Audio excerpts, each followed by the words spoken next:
Hello बच्चों, कैसे हो आप सब लोग। मैं आपकी फ्रेंड एंड मेंटोर आशिता आप सबका स्वागत करती हूँ on this amazing platform of physics वाला लिटिल चैम्प्स। तो बेटा हम लोग, जैसा कि आप सब लोगों को पता है, हम लोगों ने चीट सीरीज चालू की है, चीट शीट सीरीज चालू की है स्पेशली आप सब बच्चों के लिए, जिसमें हम क्या करेंगे, आप सब लोगों को चैप्टर्स की आपकी समरी दे देंगे, जिससे क्या होगा, आप इजीली बहुत फास्ट रिवाइज कर पाओगे बेटा अपना सारा कोर्स और फिर बहुत अच्छा परफॉर्म कर पाओगे अपने एग्जाम्स में, क्योंकि कॉन्सेप्ट क्लियर है तो आंसर आप ऑटोमेटिकली बहुत अच्छे लिख पाओगे। तो बेटा ये चीट शीट सीरीज में हम बस आपको एक इसी तरीके से चीट शीट बना के दे देंगे। तो आज इस चैप्टर से हम लोग स्टार्ट कर रहे हैं बेटा, वो किससे कर रहे हैं, हम लोग ज्योग्राफी के चैप्टर मैप्स से चालू कर रहे हैं। तो बेटा हम लोग मैप चैप्टर से चालू कर रहे हैं, तो पहले हम लोग देख लेते हैं कि देखेंगे क्या मैप्स में आपके इस चैप्टर में जितने भी इंपॉर्टेंट टॉपिक्स है बेटा वो सारे हम लोग कवर करेंगे। ठीक है, इंपॉर्टेंट टॉपिक से मेरा मतलब है आपको पूरे चैप्टर की ही समरी मिल जाएगी, तो कोई भी चीज आपकी मिस नहीं होगी, तो बिल्कुल भी टेंशन नहीं लेनी है। ठीक है, अब बेटा बिना किसी देरी के हम लोग चालू करते हैं। आप सब लोगों को, क्योंकि चैप्टर का नाम मैप्स है, तो पहले मैप जानने से पहले बेटा ये जानना पड़ेगा कि ग्लोब क्या होता है। ठीक है, तो बेटा देखो हमारे अर्थ का मिनिएचर मॉडल है ना, उसे हम क्या बोलते हैं, ग्लोब बोलते हैं। जब हमें अर्थ को एज अ होल पूरी तरीके से स्टडी करना हो तो हमारे लिए ये ग्लोब बड़ा इजी रहता है। ये ग्लोब जो है ये अर्थ का एक मॉडल ही तो है, मिनिएचर मॉडल है ना। तो जब हमें अर्थ की पूरे होल अर्थ की पढ़ाई करनी हो, एक साथ सारी जगह साथ में चाहिए हो, तो बेटा उसके लिए तो ग्लोब बहुत इजी रहता है। पर आप ऐसा समझो हमें किसी एक स्पेसिफिक कंट्री के बारे में पढ़ाई करनी है, जैसे फॉर एग्जाम्पल मुझे सिर्फ इंडिया के बारे में पढ़ना है, तो बेटा मैं क्या करूंगी, इंडिया की एक क्या बना दूंगी, जिसको हम बोलते हैं मैप बना दूंगी। तो बेटा मैप कुछ नहीं है, देखो ये मैंने बना दिया इंडिया का मैप, है ना।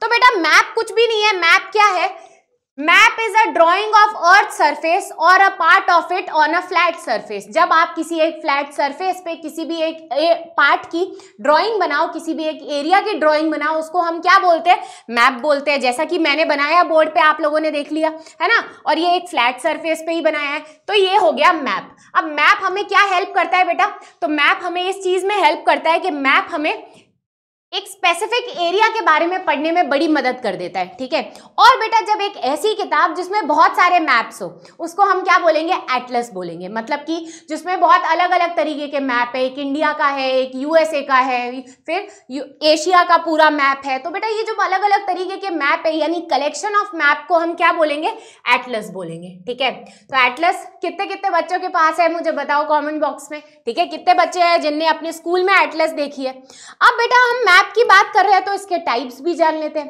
कि मैप के भी कुछ टाइप्स होते हैं। देखो आपको तीन तरीके के मैप दिख रहे होंगे, है ना। पहला मैप आपको कैसा दिख रहा है, देखो आपको दिख रहा है कुछ पार्ट ग्रीन कलर से दिखा रखा है, कुछ पार्ट जो है वो ब्राउन दिखा रखा है, कुछ पार्ट जो है वो व्हाइट भी दिखा रखा है ऊपर। तो बेटा एक्चुअल में ये किस तरीके का मैप है, ये एक फिजिकल मैप है। इसका क्या मतलब है, जैसे हमारे बॉडी में फिजिकल फीचर्स होते हैं, हमारी आंख है, कान है, नाक है, वैसे ही बेटा जब आप किसी एरिया का कोई उसका फिजिकल फीचर बताओ कि क्या इस एरिया में पहाड़ है, या इस एरिया में घास ज़्यादा है, या ये एरिया सूखा ज़्यादा है, जब बेटा आप ऐसे फीचर बताते हो ना, तो उसको हम क्या बोलते हैं, फिजिकल मैप बोलते हैं। तो देखो फर्स्ट मैप कौन सा है, ऐसा मैप जो फिजिकल मैप जो कि हमें नेचुरल फीचर्स शो करे अर्थ के, कि कहीं पे आइस है तो ब्लू कलर से दिखा दिया। ठीक है, कहीं पे अगर डेजर्ट है तो उसको कैसा शो कर दिया, उसको आपने येलो कलर से शो कर दिया। कहीं पे आपको घास यानी ग्रीन दिखाना है, ग्रीन ग्रीन एरिया दिखाना है, तो आपने हरे रंग से शो कर दिया। तो बेटा फिजिकल मैप आपको नेचुरल फीचर्स बताते हैं। फिर बेटा आपको अगर हम इंडिया की बात करें तो इंडिया में कुछ स्टेट है, कुछ सिटीज है। अब ये आप कैसे बताओगे, तो बेटा इसके लिए यूज होता है कौन सा मैप, पॉलिटिकल मैप, जो आपको पॉलिटिकल बाउंड्रीज बताए। ठीक है, पॉलिटिकल बाउंड्रीज का क्या मतलब है, जिसको हमने बनाया हुआ है ना। तो हमारे इंडिया में स्टेट्स बना रखे हैं हमने, तो बेटा पॉलिटिकल मैप आपको क्या बताएगा, different boundaries of countries and state. ठीक है, अभी हमें क्या पता चलता है कि ये कंट्री इंडिया है, ये कंट्री यूएसए है, ये कंट्री यूनाइटेड किंगडम है। ये कैसे पता चलता है हमको, ऐसे पता चलता है क्योंकि इन सबके पॉलिटिकल मैप है। तो बेटा पॉलिटिकल मैप आपको बाउंड्री के बारे में बताता है। अब बेटा लास्ट तरीके का मैप है थीमेटिक मैप। इसका क्या मतलब है, किसी भी एक थीम को पकड़ लेगा, जैसे कि ये मैप की थीम है फॉरेस्ट एरिया दिखाना। तो देखो जहां पे डार्क ग्रीन कलर से दिखा रखा है यानी वहां पे बहुत घने जंगल है, जहां पे लाइट ग्रीन से दिखा रखा है यानी वहां पे घने जंगल बिल्कुल कम है। तो बेटा ऐसे मैप जो किसी एक फीचर के बारे में या किसी एक थीम के बारे में बात करे, पर्टिकुलर टॉपिक के बारे में बात करे, उसको हम क्या बोलते हैं? Thematic map. तो थीमेटिक मैप किस पे फोकस करता है? स्पेसिफिक इंफॉर्मेशन पे फोकस करता है। ठीक है, याद रहेगा सबको, 3 तरीके के मैप याद रहेंगे। अब बेटा अगर 3 तरीके के मैप याद रहेंगे तो मैप के कंपोनेंट्स भी होते हैं, मतलब कि मैप के पार्ट्स होते हैं कुछ, कंपोनेंट्स ऑफ मैप। अब बेटा कंपोनेंट ऑफ मैप में क्या आएगा? 3 तरीके की चीजें, मतलब कि एक मैप का क्या क्या पार्ट होता है। तो बेटा एक होता है, सबसे पहले हमें ये जानना जरूरी है कि डिस्टेंस क्या है उसका, है ना, दूरी कितनी है। फिर बेटा मैप में डायरेक्शन बहुत जरूरी है, किस दिशा में है मैप, नॉर्थ में दिखा रहा है, साउथ में दिखा रहा है, ईस्ट में दिखा रहा है, वेस्ट में दिखा रहा है। और तीसरी चीज बेटा जो बहुत इंपॉर्टेंट है, पार्ट है मैप का, वो है सिंबल्स। ठीक है, तो बेटा ये 3 पार्ट है मैप के। कंपोनेंट का क्या मतलब होता है? पार्ट। यानी जब आप मैप बना रहे हो तो इन सारी चीजों को आप ध्यान में रखते हो। किस चीज के बारे में ध्यान में रखते हो? डिस्टेंस यानी कि दूरी, डायरेक्शन यानी कि दिशा, और सिंबल यानी कि वो क्या चिन्ह शो करने की कोशिश कर रहा है। क्या होता है अभी हम डिटेल में जानेंगे। ठीक है, तो बेटा सबसे पहले हम बात कर लेते हैं डिस्टेंस की। अब डिस्टेंस क्या है? जैसा कि आप सब लोगों को पता है, डिस्टेंस माने दूरी। पर मुझे एक बात बताओ, इंडिया एक बहुत बड़ी कंट्री है, ठीक है, 3.28 मिलियन स्क्वायर किलोमीटर इसका एरिया है। अब आप इसको एक पेपर पे बना सकते हो क्या? खुद सोच के बताओ, हाँ या ना में बताओ, सोच के बताओ, बना सकते हो क्या? नहीं बना सकते ना, तो फिर आपको क्या करना पड़ेगा? इसका एक मिनिएचर ही बनाना पड़ेगा। तो बेटा ये आप बनाओगे कैसे? मतलब आप ये कैसे बताओगे किसी एक बड़े से एरिया को आप एक छोटे पेपर पे कैसे लेकर आओगे? तो जैसे आप स्कूल में स्केल यूज करते हो, वैसे ही बेटा मैप में क्या होती है? स्केल होती है। स्केल क्या है? बेसिकली बेटा स्केल से क्या कर दिया गया है, आपको कोई भी एक लार्ज एरिया बताना है पर आप उसको पेपर पे बना सको, इसीलिए आपने क्या बना दी है? एक स्केल बना दी है। जैसे कि मैंने बोल दिया कि मेरे मैप में 1 सेंटीमीटर जो है, 1 सेंटीमीटर बहुत छोटा होता है ना, 1 सेंटीमीटर जो है वो फॉर एग्जाम्पल 10 किलोमीटर बता रहा है। ठीक है, तो कुछ सेंटीमीटर में आपका मैप कंप्लीट हो जाएगा। और बेटा आप अगर उसका डिस्टेंस देखने जाओगे तो 10 10 10 10 यानी बहुत ज्यादा हो जाएगा, है ना। यानी आपने क्या शो कर दिया कि क्योंकि आप 10 10 किलोमीटर अपने मैप में नहीं शो कर सकते, तो आपने क्या किया? एक छोटी स्केल ले ली, खुद के हिसाब से ले ली। तो स्केल का मतलब क्या है बेटा? स्केल रेशियो है किसके बीच में? एक्चुअल डिस्टेंस जो है, ठीक है, इसको निकालने का तरीका क्या है? एक मैथमेटिकल फॉर्मूला है। क्या है? एक्चुअल डिस्टेंस और जो डिस्टेंस आप मैप पे शो करना चाहते हो, इन दोनों के बीच में जो रेशियो है बेटा वो स्केल है। ठीक है, तो मैं क्या लिख सकती हूं? स्केल किसका रेशियो है? Actual distance. अब वो कुछ भी हो सकता है, ज्यादा ही होगा जनरली, किसी भी एक एरिया का शो कर रहे हो, और वो डिस्टेंस जो आपने लिया है, डिस्टेंस जो आपने चूज किया है। ठीक है, तो बेटा स्केल से क्या होगा? आप बड़े बड़े एरिया को भी फ्लैट पेपर पे बना पाओगे। अब बेटा देखो, अब स्केल भी 2 तरीके की होती है। ठीक है, देखना समझना, इसको बहुत इजी तरीके से समझना। ठीक है, पहले क्या बोल रहा है? When large areas like continent और countries are to be shown on a paper then we use a small scale map. Small scale का क्या मतलब है? ऐसा समझो कि बेटा ये अगर एक पीस ऑफ पेपर है, ठीक है, ये अगर पीस ऑफ पेपर है, यहां पे मुझे बहुत सारी कॉन्टिनेंट शो करने, है ना। यहां पे मुझे क्या शो करना है बेटा? देखो मैं मैप बना रही हूँ, पूरा कॉन्टिनेंट बना रही हूँ अलग अलग। ठीक है, तो बेटा यहाँ पे मैंने क्या किया? बहुत सारे कॉन्टिनेंट शो कर रही है। ठीक है, तो बेटा मैंने मैप का साइज मेरा कैसा कर दिया है? छोटा कर दिया है कि नहीं कर दिया है? कर दिया है ना छोटा। मैंने मेरे मैप का साइज कैसा कर दिया है? छोटा कर दिया है, यानी मैंने मेरे मैप की स्केल छोटी कर दी है। वही बेटा अगर मुझे कोई एक स्मॉल एरिया बताना हो, ठीक है, एक ही कंट्री के बारे में या फिर एक किसी विलेज या टाउन के बारे में बताना हो, तो मैं उस एरिया को क्या करूंगी? इसी सेम पेपर पे एक बड़े से टाउन को या एक बड़े से एरिया को बना दूंगी। जैसे समझो ये तुम्हारा कोई विलेज है, ठीक है, तो देखो इसी पेपर पे मैंने इतने बड़े विलेज को शो कर दिया। पर बेटा क्योंकि यहाँ पे मुझे बहुत सारी चीजें बतानी थी, तो मैंने क्या किया? सबकी साइज और छोटी कर दी। तो बेटा जब आपको बहुत सारी चीजें दिखानी है तो आप कैसा स्केल बनाते हो? स्मॉल स्केल यूज करते हो, मतलब कि आपने साइज मिनिएचर कर दी। पर बेटा जब आपको साइज कोई एक स्मॉल एरिया ही बताना है, ज्यादा बड़ा एरिया नहीं बताना है, तो आप क्या कर सकते हो? अपने मैप को बड़ा कर सकते हो, यानी कि आप उसकी स्केल लार्ज कर सकते हो। ड्राइंग से समझोगे तो हमेशा याद रहेगा, ठीक है। बहुत सारी चीजें दिखानी है, लार्ज एरिया दिखाना है तो सबको क्या करना पड़ेगा, स्केल को छोटा करना पड़ेगा।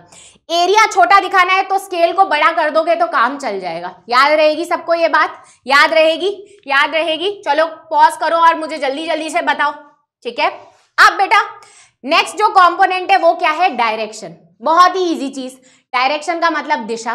कितने डायरेक्शन होते हैं, 4 कार्डिनल डायरेक्शन होते हैं। कौन कौन से होते हैं, नॉर्थ, वेस्ट, ईस्ट और साउथ। इसके अलावा जो है वो कैसे, इंटरमीडिएट डायरेक्शन है, इन पे नहीं है। आपको मेन फोकस किस पे करना है, 4 कार्डिनल डायरेक्शन कौन से है, ठीक है। इंटरमीडिएट डायरेक्शन तो है ही है, पर 4 कार्डिनल डायरेक्शन बेटा कौन से है, नॉर्थ, वेस्ट, ईस्ट, साउथ। इसके अलावा जो बीच में है वो कैसे डायरेक्शन है, इंटरमीडिएट डायरेक्शन है, ठीक है। अब आप डायरेक्शन पता किससे करते हो, एक डिवाइस होता है जिसको हम क्या बोलते हैं, मैग्नेटिक कंपस, ठीक है। हमारे अर्थ में नेचुरली बेटा क्या होती है, मैग्नेटिक फील्ड होती है ना। बड़ी क्लासेस में आप डिटेल में जानोगे कि हमारे अर्थ में भी मैग्नेटिक फील्ड है।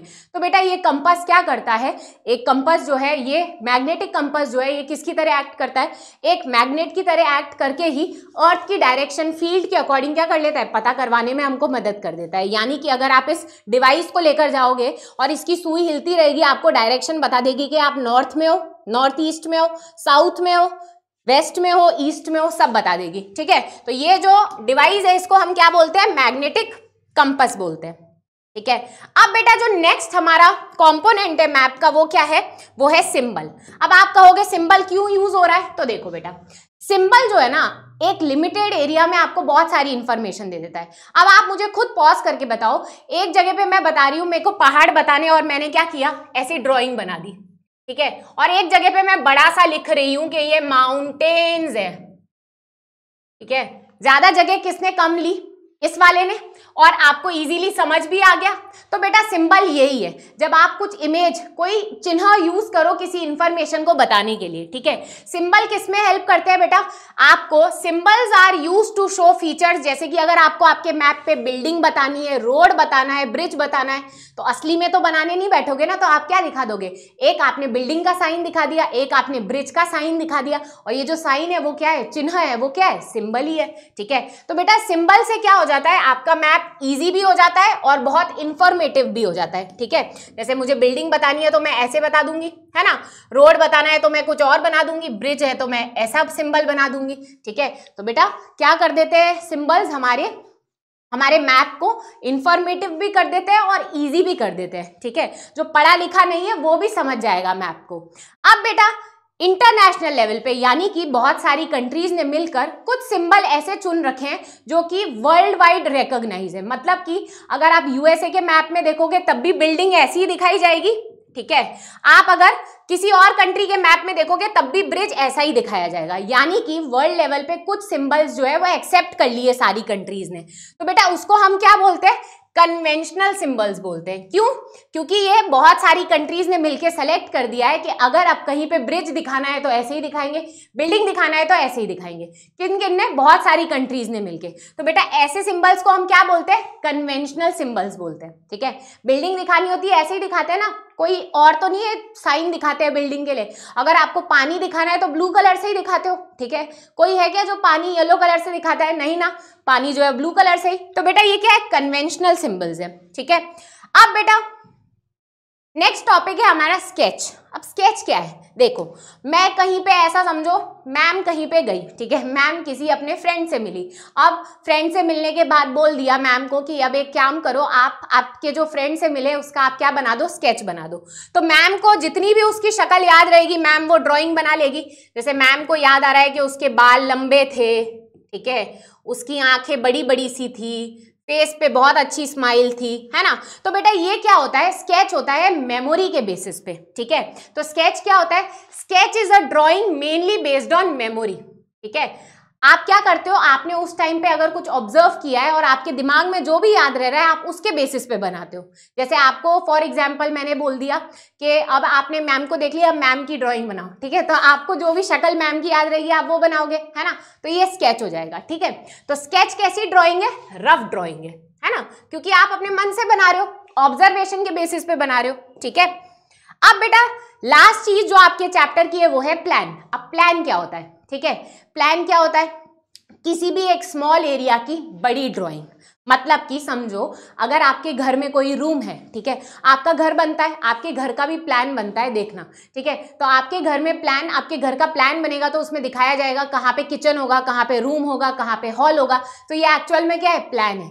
किसी भी एक स्मॉल एरिया की बड़ी सी ड्राइंग, ठीक है, वो क्या बता रही है आपको? वो बताएगी कि उस आपने जो भी एरिया बनाया है उसका लेंथ कितना है, उसका ब्रेड्थ कितना है, उसकी हाइट कितनी है। तो बेटा प्लान क्या है? ड्राइंग है। किसकी? किसी भी स्मॉल एरिया की, ठीक है, बड़ी सी ड्राइंग है किसी भी स्मॉल एरिया की। देखो जैसे कि ये रूम, एक रूम की बहुत बड़ी सी मैंने ड्राइंग बना दी। क्यों बनाते हैं? कई बार हमको बहुत ज्यादा डिटेल जाननी होती है। कैसे? जैसे कि किसी एरिया का लेंथ जानना होता है, ब्रेड्थ जानना होता है, हाइट जाननी होती है। तो बेटा डिटेल स्टडी करने के लिए प्लान इस्तेमाल होता है। किस लिए इस्तेमाल होता है? For detailed study. याद रहेगा सबको? याद रहेगा, ठीक है। चलो तो बेटा इसी के साथ हमारा चैप्टर तो कंप्लीट हो गया। अब आपको एक क्वेश्चन का आंसर देना है जल्दी जल्दी से। Dash is a collection of maps. बताओ, चलो पॉज करो और बिना ऑप्शन के बताने की कोशिश करो क्या होगा। क्या ये ग्लोब होता है? क्या ये मैप है? क्या ये एटलस है? या फिर ये सिंबल्स है? चलो पॉज करो और आंसर दो मुझे। पॉज करो और आंसर दो। करेक्ट आंसर क्या है बेटा? Option number C, atlas. Atlas जो है वो कलेक्शन होता है मैप्स का, जिसमें बहुत सारे अलग अलग तरीके के मैप्स आपको देखने को मिलते हैं, ठीक है। अब इसका आंसर दे दिया है तो एक और क्वेश्चन है, उसका भी आंसर देना है आपको। Dash is not a component of map. मतलब कि इनमें से अभी जो हमने कंपोनेंट पढ़े मैप के, इनमें से कौन सा नहीं है, कौन सा पार्ट नहीं है मैप का? प्लान बी बोल रहा है, डिस्टेंस सी बोल रहा है, डायरेक्शन डी बोल रहा है, सिंबल। पॉज करो और बताओ इनमें से कौन सा पार्ट नहीं है मैप का। तो बेटा करेक्ट आंसर क्या है? ए। प्लान तो एक अलग तरीके की चीज हो गई, पार्ट जो होता है मैप का वो क्या होता है? डिस्टेंस, डायरेक्शन और सिंबल। तो इसलिए करेक्ट आंसर क्या है? ए, क्योंकि आपसे पूछा है नॉट अ कंपोनेंट, ठीक है। तो बेटा इसी के साथ हमारा ये मैप्स वाला चैप्टर जो है वो कंप्लीट होता है। आई होप आप सब लोगों ने पॉज करके जहां जहां भी मैंने क्वेश्चन पूछे हैं उसका आंसर दिया है। अगर आपको इसके बाद भी कहीं पे कोई भी डाउट आता है मुझसे कॉमेंट बॉक्स में एक्टिवली पूछो, मैं आप सबके आंसर दूंगी। एंड अब हम लोग मिलेंगे नेक्स्ट क्लास में। Thank you very much.